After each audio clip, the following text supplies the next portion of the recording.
Supreme कोर्टात घड्याळ चिन्हावरून वाद सुरूच आहे. घड्याळ चिन्ह अजित पवारांनी वापरू नये यासाठी शरद पवारांकडून प्रयत्न झाले, पण त्यावर ठोस निर्णय न झाल्यामुळे काही अटींवर घड्याळ चिन्ह अजित पवारांना वापरण्याची परवानगी देण्यात आली होती. पण ती अट अजित पवारांकडून पाळली जात नाही असं पवारांकडून सांगण्यात आलं. शिवाय एका तिसऱ्याच माणसाची एंट्री कशी या प्रकरणात झाली आहे यावरच ॲडव्होकेट सिद्धार्थ शिंदे यांनी सुप्रीम कोर्टात नेमकं काय घडलं ते सांगितलंय. राष्ट्रवादी काँग्रेस पक्ष आणि चिन्ह प्रकरण हे सुप्रीम कोर्टात फेब्रुवारी 2024 पासून प्रलंबित आहे.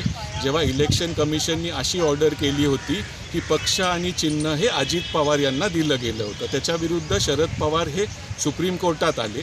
त्या मेन मॅटरमध्ये नोटीस इश्यू झाली.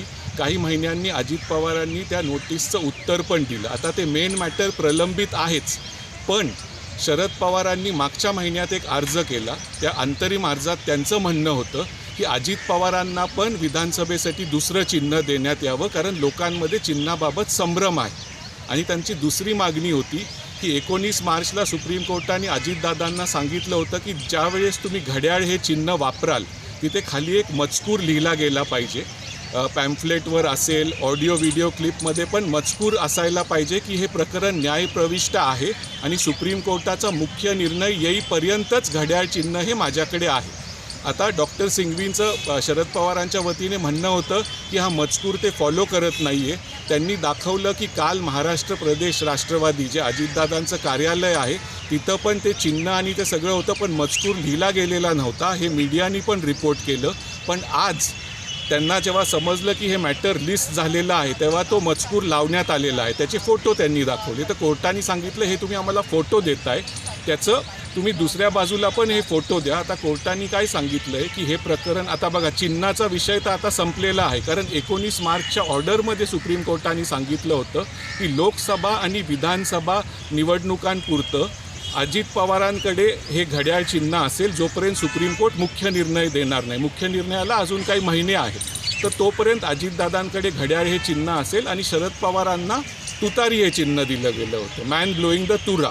तर आता सुप्रीम कोर्टाने सांगितलं इलेक्शनचं प्रोसेस पण विधानसभेचं सुरू झालं आहे, तर अजितदादांचं चिन्ह बदलायचा तर काही प्रश्न नाही आहे.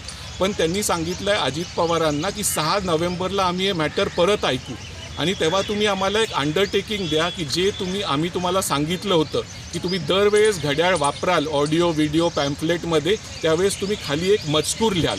त्या तो मजकूर तुम्ही लिहिताय का नाही ह्याचं तुम्ही अंडरटेकिंग द्या आणि आमच्या ऑर्डरचं तुम्ही स्ट्रिक्ट कंप्लायन्स करायला पाहिजे.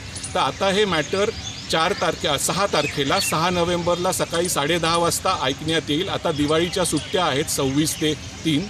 6 नोव्हेंबरला हे मॅटर ऐकण्यात येईल आणि त्यावेळेस अजितदादांना दाखवावं लागेल की सुप्रीम कोर्टाच्या ऑर्डरचं मी पालन करतोय आणि जिथे जिथे घड्याळ असेल तिथे मी मजकूर लिहितोय की हे प्रकरण न्यायप्रविष्ट आहे, हे डिस्क्लेमर.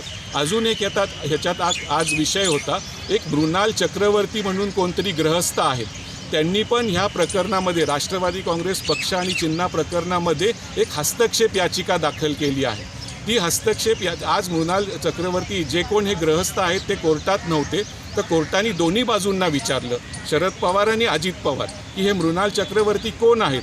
तर दोन्ही बाजूंनी सांगितलं कोणीतरी हस्तक्षेप याचिका दाखल केली आहे, आम्हाला माहीत नाही. तर कोर्टाने मृणाल चक्रवर्ती हे कोण जे गृहस्थ आहेत त्यांची हस्तक्षेप याचिका ही खारिज केलेली आहे, म्हणजे ती डिसमिस करून टाकली. मृणाल चक्रवर्तींची हस्तक्षेप याचिका ते कोर्टाने डिसमिस केली आहे आणि दोन्ही बाजूंचा कन्सेंट घेऊन दोन्ही बाजू म्हणले आम्ही हे मृणाल चक्रवर्ती कोण ते माहीत नाही. आणि ऑर्डरमध्ये दुसरं असं त्यांनी म्हणलेलं आहे की हा जो अंतरिम अर्ज शरद पवारांनी दाखल केला आहे त्याचं फॉर्मल उत्तर अजित पवारांनी द्यावं आणि एक अंडरटेकिंग पण द्यावं की आमची 19 मार्चची जी ऑर्डर आहे ते अजित पवार स्ट्रिक्टली फॉलो करतायत. त्याचं अजित पवारांना एक अंडरटेकिंग पण द्यावं लागणार आहे.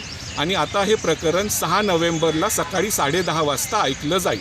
पण ह्याच्यातून सारांश एकच आहे की विधानसभेसाठी अजित पवारांकडे घड्याळ हे चिन्ह राहील, पण अजित पवारांना सांगण्यात आलं आहे की घड्याळ जेव्हा तुम्ही वापराल, जे मागच्या वेळेसच सांगितलं होतं त्याचं डिस्क्लेमर जो मजकूर तुम्हाला लिहायला सांगितलं गेलं होतं की हे प्रकरण न्यायप्रविष्ट आहे, ते सगळीकडे तुम्ही वापरत आहात का नाही त्याच्याबद्दल त्यांना 6 तारखेला ह्या अर्जावर पण उत्तर द्यायचं आहे आणि आम्ही तो मजकूर वापरत आहोत ह्याचं एक अंडरटेकिंग पण अजित पवारांना 6 नोव्हेंबरला द्यायचं, 6 नोव्हेंबरच्या आत द्यायचं आहे आणि पुढची तारीख ह्या प्रकरणाची 6 नोव्हेंबर आहे.